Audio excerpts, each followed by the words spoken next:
Être chrétien aujourd'hui constitue un immense défi. Dans un monde que d'aucuns appellent déchristianisé ou encore post-chrétien, il faut avoir énormément de courage et de foi pour se déclarer adepte du Christ. Pour l'adolescent qui par définition se cherche, l'épreuve peut sembler insurmontable. La tentation la plus grave pour les jeunes à notre époque consiste dans l'abandon presque universel de la foi chrétienne. En fait, je pense de manière intangible que nous entamons la véritable ère chrétienne, l'époque où le christianisme ne fait que commencer, comme le disait Alexandre Mène. Quelles sont les réponses que l'Église orthodoxe peut apporter à notre jeunesse? Comment vivre l'orthodoxie pour un jeune aujourd'hui? Comment dire à 20 ans, oui, je suis chrétien et orthodoxe? Pour nous en parler, j'ai l'honneur et la joie de recevoir le révérend archiprêtre Cyprien Popescu.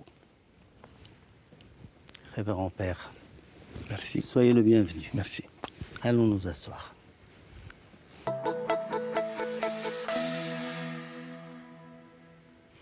Révérend Père Cyprien, vous êtes actuellement recteur de la paroisse orthodoxe Saint-Phocas à Tournai, mais vous avez pendant de longues années été responsable de la jeunesse orthodoxe en Belgique. Les camps de jeunesse, les rencontres ont permis de côtoyer le monde des adolescents et des jeunes adultes. Quels sont les thèmes que les jeunes préfèrent et mettent en avant en général? Sont des thèmes qui les touchent directement dans leur vie de tous les jours, comme par exemple comment vivre l'amour chrétien dans la société d'aujourd'hui, comment se préparer éventuellement pour une relation en vue du mariage, comment choisir ses amis, comment vivre entre ses racines et la société d'aujourd'hui, donc la société belge dans laquelle nous sommes tous appelés à vivre aujourd'hui, sont les thèmes principaux. Il y a aussi une chose qui est très importante, c'est la place que le Christ occupe dans leur vie de tous les jours. Comment développer cette relation avec le Seigneur dans la vie des jeunes de tous les jours. Et ce sont des thèmes qui sont extrêmement importants, pas seulement pour la jeunesse, je pense, mais pour nous tous. Bien, prenons un peu le premier thème que vous avez mentionné, donc la relation et la vie sentimentale. Quelle est la position et les réponses que l'Église orthodoxe peut apporter dans ce domaine-là? Nous pensons que les jeunes ont besoin les uns des autres pour grandir ensemble. Et je pense que ce que notre archevêché fait depuis plus de 40 ans maintenant, avec ce mouvement de jeunesse, c'est de leur offrir la possibilité de choisir un entourage, des amis qui partagent la même foi. Mais en même temps, un aspect extrêmement important, c'est de leur dire que le sens du christianisme, c'est l'ouverture envers l'autre et envers l'universel, et donc de ne rester pas coincé comme dans une secte, dans son propre entourage. Utiliser cela pour s'ouvrir envers les autres. Et bien évidemment, grandir avec des jeunes qui partagent la même foi que toi, mais aussi le même esprit d'ouverture, parce que ça, je souligne, c'est extrêmement important, rend la chose beaucoup plus facile. Donc c'est beaucoup plus facile après aller rencontrer des gens qui partagent les mêmes valeurs que toi. Et je pense que dans mes plus de 14 ans d'expérience, j'ai pu assister à quelques mariages entre nos jeunes qui étaient d'origine différente, mais qui partageaient la même foi. Mais aussi, il y a eu des cas où des jeunes se sont mariés avec des personnes qui ne partageaient pas leur religion, mais tout en continuant à en vivre selon l'orthodoxie et selon les principes du christianisme.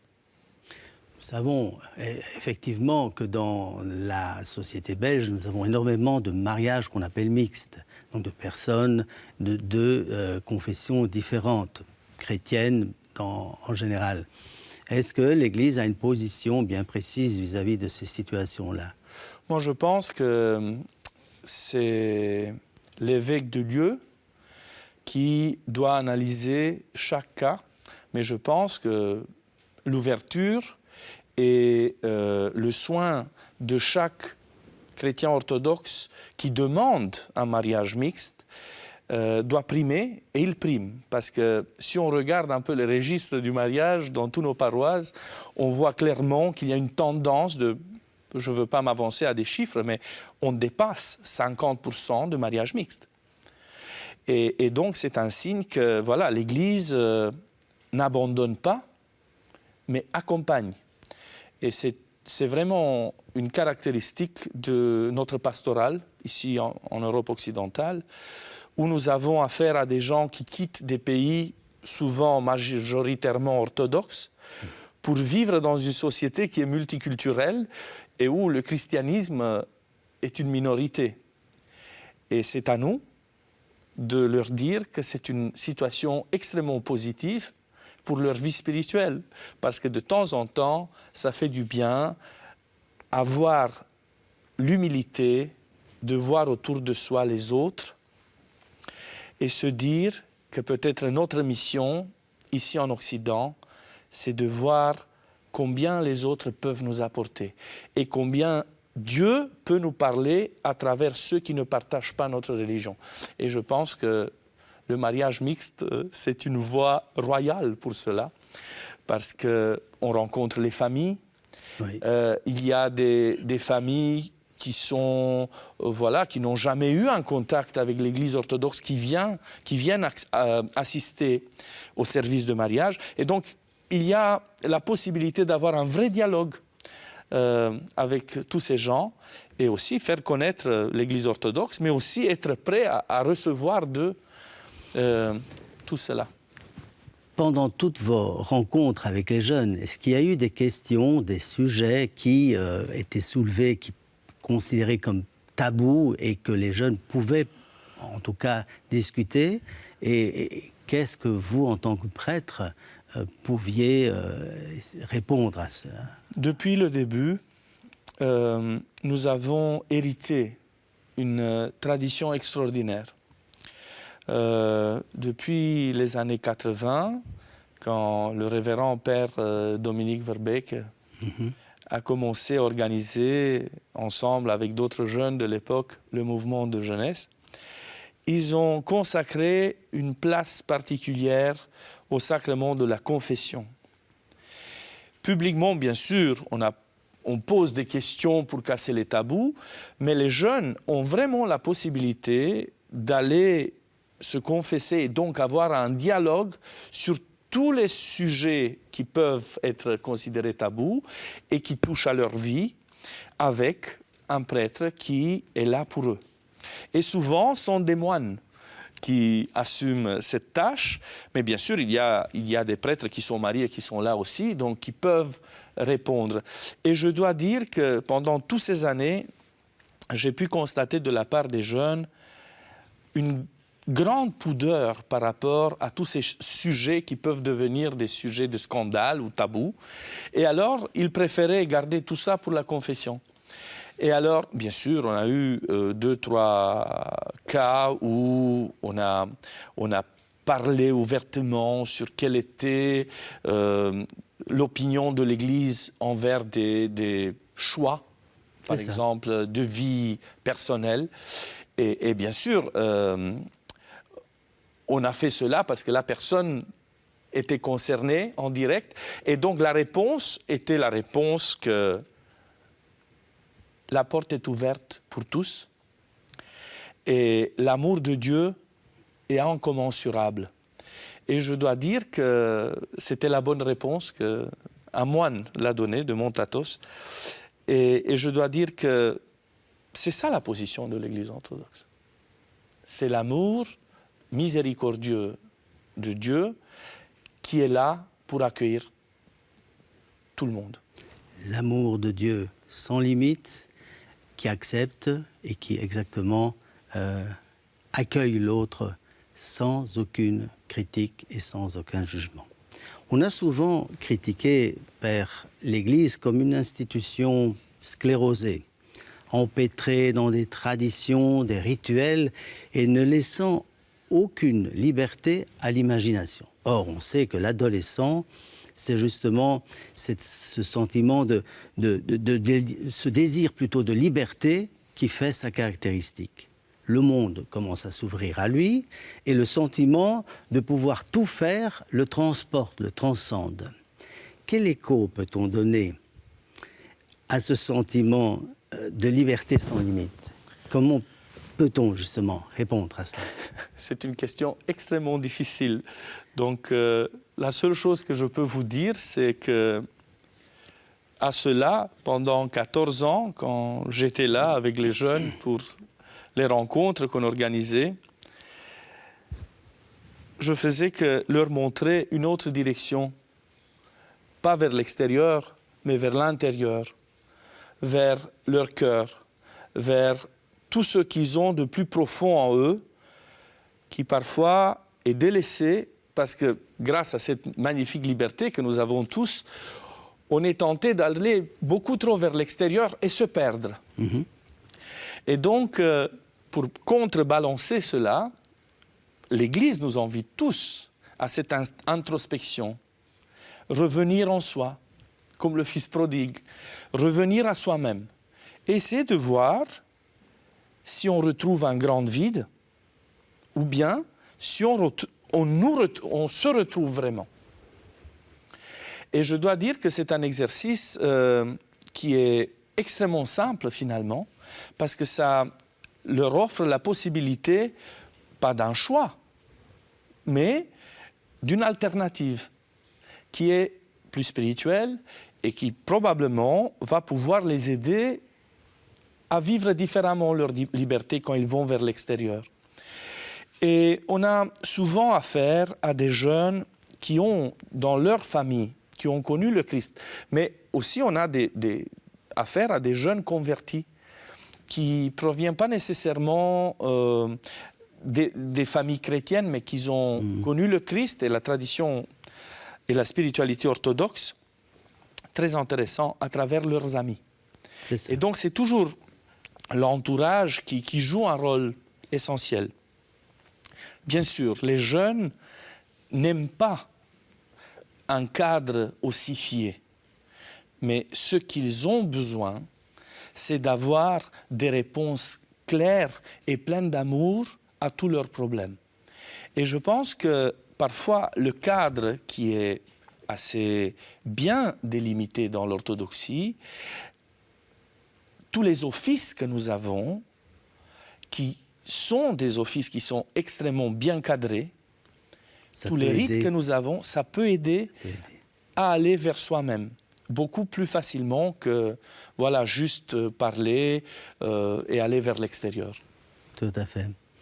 Alors, je saisis un peu le terme que vous avez utilisé, libre. Le jeune chrétien devrait entrer dans la vie adulte en tant que personne libre, qui aime le Christ d'abord et avant tout. Et c'est pourquoi il se doit, quelque part, d'exercer son libre arbitre et son sens critique devant tous les phénomènes de la vie. Que peut répondre l'Église devant le sentiment légitime du jeune pour un monde où l'égalité, l'équité, la justice devraient régner, ce qui n'est pas le cas? Oui, on a oublié l'essentiel. L'essentiel, c'est la raison pour laquelle un jeune arrive à suivre le chemin vers le Christ. Je pense que ce n'est pas nécessairement dû au fait qu'ils rencontrent dans le monde dans lequel on vit, des obstacles, des souffrances, la maladie. Pas nécessairement ça. Mais il y a une quête d'une joie qui est spirituelle et qui est comme un puits d'eau vive qui ne te déçoit jamais. Et je pense que la liberté est directement liée à ce goût des jeunes d'aller goûter une joie éternelle, avoir un sentiment de plénitude tout le long de leur vie. Et parfois, je dois dire, d'apprendre que la joie se trouve dans les choses simples, dans une prière, rencontrer quelqu'un, aider quelqu'un à sortir d'un état où il est assailli par des mauvaises pensées, par la tristesse, par le désespoir. Donc tout ça, je pense que joue un rôle essentiel à aider le jeune de revaloriser la liberté. Et bien sûr, l'injustice qui nous entoure, que tout le monde peut voir, tout le monde peut juger, est parfois le fruit direct du manque de joie que certains d'autres de nos concitoyens ou dirigeants ont. Et donc, je pense que souvent, surtout dans l'orthodoxie, nous avons ça. On pense qu'aller à l'église, c'est juste parce qu'on doit accomplir des rites pour faire comme ça, parce que nos parents, nos grands-parents l'ont fait, et sont des choses que nous devons faire pour gagner une sorte de paix avec Dieu. Non, je pense que le vrai sens du christianisme, c'est la joie. Et si tu fais tous ces rites sans avoir la joie de les faire, et surtout sans avoir la joie à partager avec les autres, c'est un peu pour rien, tu perds le temps. Et donc, pour les jeunes, la liberté absolue doit être associée absolument avec la joie. Et s'ils commencent à comprendre leurs propres besoin d'être joyeux. Ils vont partager ce sentiment avec les autres, là où ils sont. Ils ne vont plus regarder celui-là, il partage ma foi ou pas. Est-ce que l'autre partage ma joie ou pas? Et s'il ne partage pas ma joie, qu'est-ce que moi je peux faire tout en respectant sa liberté de choix pour lui transmettre cette joie, de vivre, de voir la vie comme un don? Et je pense que c'est la joie qui leur parle beaucoup plus que la liberté. Il y a des jeunes qui peuvent s'adresser à nous et nous dire pourquoi Dieu permet tout ce qu'il y a autour de nous, les guerres, la faim, les catastrophes naturelles, etc. Et c'est souvent une question qui peut nous désarçonner. De par votre expérience, est-ce qu'il y a des réponses qu'on peut donner? Non. Il n'y a pas de réponse standard. C'est mieux essayer de comprendre qu'il y a des choses et il y a des moments où, en tant que prêtre, tu dois pleurer avec la personne qui te pose la question. Tu dois te mettre à sa place et tu dois considérer que parfois le silence, la prière, les larmes, une accolade peut laisser la réponse à Dieu. Dans le silence, dans l'humilité. Bien sûr, c'est très difficile à comprendre pourquoi tout ce mal existe dans ce monde.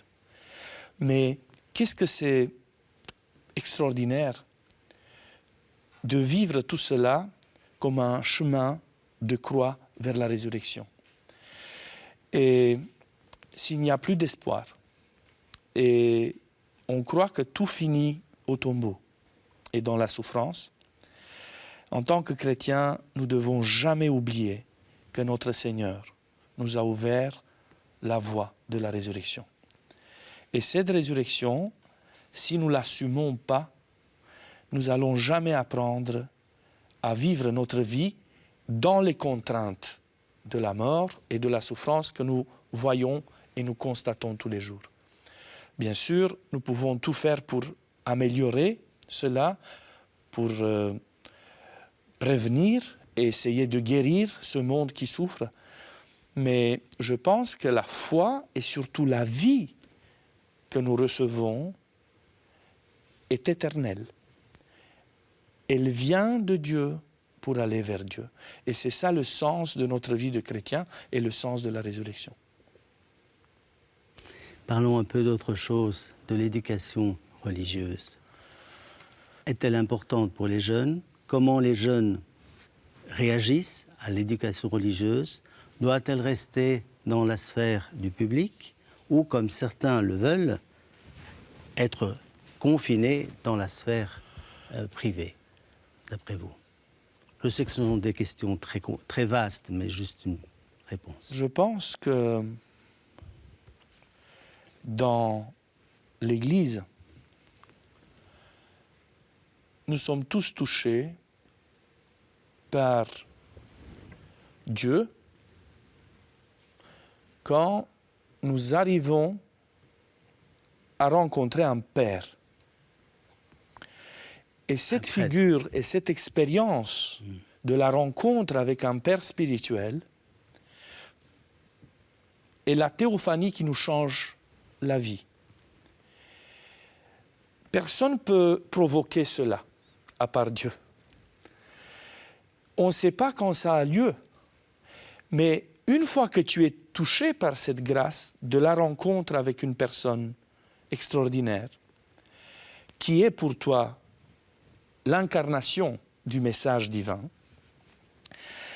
autour de toi, tu vas répandre une sorte de lumière qui peut éduquer, si vous voulez, entre guillemets, bien évidemment, avec beaucoup plus d'efficacité qu'un cours donné dans une classe, qui a son importance.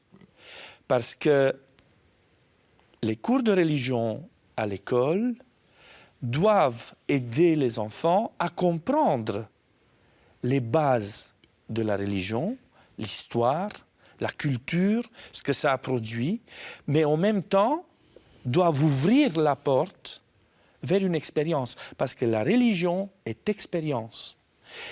Et ça peut être l'expérience qui va déclencher la curiosité pour aller plus loin et étudier, ou bien on étudie et quand on vit l'expérience, on commence à comprendre que tout ce qu'on a étudié a eu un sens. Merci pour la réponse. Parlons maintenant d'une dernière chose qui imprègne un peu notre jeunesse et la société. Je veux parler des réseaux sociaux, de l'écran, la tablette, etc., l'informatique. Pour les jeunes, le tout de suite et maintenant, on n'a pas le luxe d'attendre. Donc, tout cela conditionne l'environnement de la jeunesse. Est-ce que l'Église a droit à la parole sur ces domaines-là et est-ce qu'elle l'apprend, cette parole? Je pense que, d'office, il y a deux opinions qui ne sont pas nécessairement allant vers le même sens, dans la même direction. Il y a des confrères qui sont très présents sur les réseaux sociaux, qui essayent d'utiliser tout cela pour faire passer la parole. Et il y a d'autres qui considèrent que la vraie communication est une communication intime, directe et personnelle. On a eu la pandémie. Et je pense que tous les chablons ont été cassés. Parce qu'avec la pandémie, on a vu même des gens qui refusaient de s'exprimer via les réseaux sociaux, les utiliser pour arriver et retrouver une communion avec les autres. Et bien sûr, on s'est rendu compte que finalement, se retrouver en présentiel a beaucoup plus de valeur et beaucoup plus d'importance. Même si on est seul et si on veut vivre notre être chrétien profondément, ça suffit d'aller rencontrer le voisin qui est tout près de nous et avec lui, nous pouvons vivre une théophanie, même s'il ne partage pas notre foi. Parce qu'il n'y a pas que aller à l'église qui est important, mais c'est surtout ce que nous faisons et comment nous vivons en dehors de l'église. Et ici en Belgique, nous sommes appelés à être particulièrement attentifs et ouverts à ceux qui sont autour de nous et qui ne partagent pas notre foi. Et je pense souvent que c'est pour ça qu'on est ici, pour vivre cette expérience comme une expérience profondément spirituelle. Est-ce que dans le Nouveau Testament, nous avons des témoignages où le Christ rencontre des jeunes? Bien Très sûr, rapidement, Père. bien sûr, on a plein de témoignages où le Christ pas seulement rencontre des jeunes, mais il s'adresse et il porte une attention toute particulière aux jeunes. Je pense que le message du christianisme est beaucoup plus dynamique s'il est repensé en s'adressant aux jeunes, aux enfants. Ça va nous rendre tous les prêches beaucoup plus simples. Ça va nous rendre tous les principes difficiles à exprimer beaucoup plus directs. Et je pense qu'en tant que prêtre, quand je dois préparer une prêche, je m'imagine devant des enfants. Je m'imagine que ces enfants, si tu leur parles plus de 10 minutes, tu vas les perdre, ils ne vont plus t'écouter. Donc, je pense que si on veut avoir un christianisme et une orthodoxie dynamique, nous devons toujours nous dire que nous parlons aux jeunes, aux enfants. Et quand Jésus dit « Laissez les enfants venir à moi », ne le dit pas aux enfants, le dit à nous. Mon Père, nous voici arrivés au terme de notre émission. Je dirais notre rencontre, on pourrait parler pendant des heures et je vous remercie en tout cas, Père Cyprien, d'avoir accepté l'invitation, d'être venu partager certaines réflexions ici sur le plateau. Un grand merci pour cela. Je voudrais souhaiter à tous une bonne fin de carême et surtout une joyeuse montée vers la résurrection. Que Dieu vous garde. Merci.